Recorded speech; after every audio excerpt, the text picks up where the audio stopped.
Bom, primeiro critério de classificação dos ácidos, quanto à presença ou não de oxigênio na molécula. Aqui, os ácidos podem ser classificados de duas formas. A gente tem os hidrácidos e os oxiácidos. Os hidrácidos são os ácidos que não apresentam oxigênio em suas estruturas. Os oxiácidos são ácidos que apresentam oxigênio em suas estruturas, tá? Vou colocar exemplos. Exemplos de hidrácidos: HCl, HCN. Tem oxigênio aí na estrutura desses ácidos? Não. Se não tem oxigênio, eles são classificados como hidrácidos, tá? Já esses outros dois exemplos aqui, ó, HNO3, H2SO4, são ácidos que apresentam oxigênio em suas estruturas. Então, eles são classificados como oxiácidos. Esses dois ácidos são importantes. O HNO3 é chamado de ácido nítrico e o H2SO4 é chamado de ácido sulfúrico. Por que esses dois ácidos são importantes? Porque há uma questão ambiental envolvida na formação desses dois ácidos, que é o problema da chuva ácida. A chuva ácida, que é um problema ambiental grave, é exatamente consequência da formação desses dois ácidos na atmosfera, tá? Então, se você quiser anotar aí, é importante anotar. Coloca aí pertinho do HNO3 e do H2SO4. São os ácidos responsáveis pela formação da chuva ácida. HNO3 e H2SO4 são os ácidos responsáveis pela formação da chuva ácida. Tá? Então, com relação a esse primeiro critério, os ácidos podem ser classificados como hidrácidos, aqueles que não têm oxigênio em suas estruturas, e os oxiácidos, aqueles que apresentam oxigênio em suas estruturas. Bom, vamos em frente. Segundo critério de classificação para os ácidos, quanto ao número de elementos na molécula. Aí os ácidos podem ser classificados como binários, são os ácidos que só apresentam dois elementos na sua estrutura. O exemplo aí, HBr, os dois elementos hidrogênio e bromo. Ácidos ternários, são ácidos que apresentam três elementos nas suas estruturas.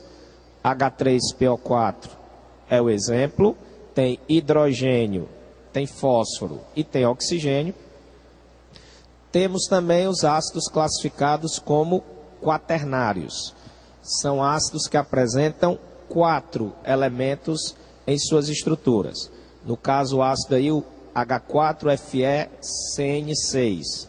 Quem são os elementos presentes aí? Hidrogênio, ferro, carbono e nitrogênio.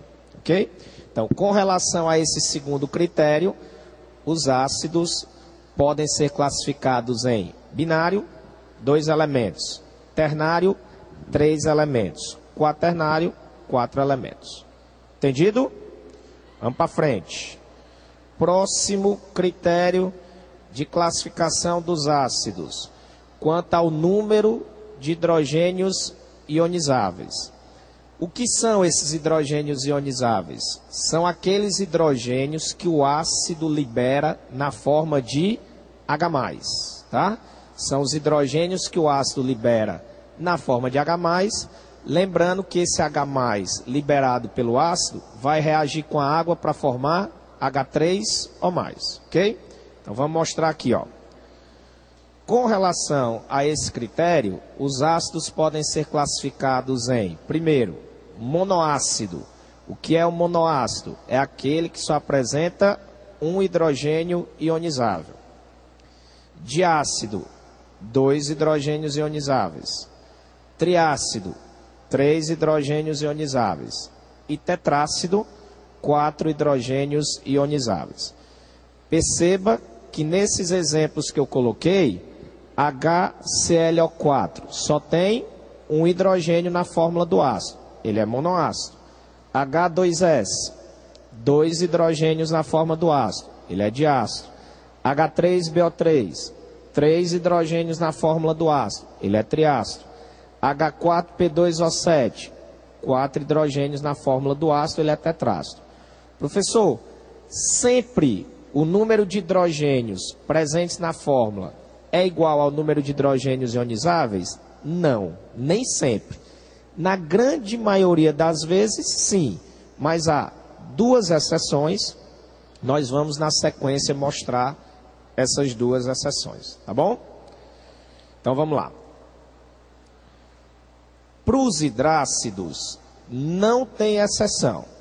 O número de hidrogênios ionizáveis é igual ao número de hidrogênios presentes na fórmula do ácido. Por exemplo, HCN, né? É um hidrácido chamado de ácido cianídrico. Esse HCN ele tem um hidrogênio na fórmula dele. Portanto, ele será classificado como um monoácido. Só tem um hidrogênio ionizável. Outro exemplo, H2S, que é denominado de ácido sulfídrico. O H2S tem 2 hidrogênios na fórmula. Ele vai ter 2 hidrogênios ionizáveis, vai ser classificado como um diácido, tá? Esse HCN aí, que a gente colocou como exemplo, ele é gasoso nas condições ambientes e ele é extremamente tóxico. Por quê? Porque quando esse HCN reage com a água, como está sendo mostrado aí, ele vai formar um ânion que é chamado de cianeto. É esse ânion CN-. Esse ânion, ele é considerado tóxico porque ele se liga de forma muito estável às nossas hemoglobinas. Qual é o objetivo das hemoglobinas no nosso organismo? Transportar os gases da respiração celular. A hemoglobina ela transporta O2 para as células e traz de volta CO2, tá? Então, a hemoglobina tem como objetivo fazer o transporte dos gases da respiração celular. Quando a pessoa respira esse HCN, dentro do nosso organismo tem água. Esse HCN vai reagir com a água, formando esse cianeto. Esse cianeto se liga de forma estável às nossas hemoglobinas, dificultando o transporte dos gases da respiração celular.